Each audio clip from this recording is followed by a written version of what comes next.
Welcome to Tenor Tech, where I solve the problems you didn't even know you had.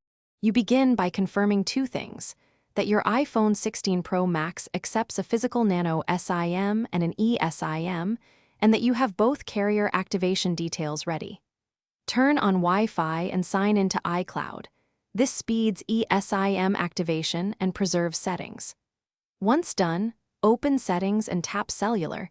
You'll start the actual ad process here. Make sure the physical SIM is seated properly in the tray before moving to add the eSIM profile. You tap Add Cellular Plan and choose to scan the carrier's QR code or manually enter the activation code. Carriers often push profiles remotely, so watch for a prompt. After the eSIM installs, label each line, primary for your main number, secondary for the other, to avoid confusion. Then configure defaults. Pick which line you use for cellular data and which for voice or iMessage.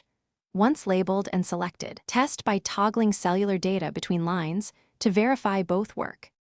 You finish setup by testing. Place calls, send a text, and sign into iMessage/FaceTime on each line to confirm registration. If one line doesn't activate, restart the iPhone and reinsert the physical SIM. If still failing, contact the carrier with any error messages.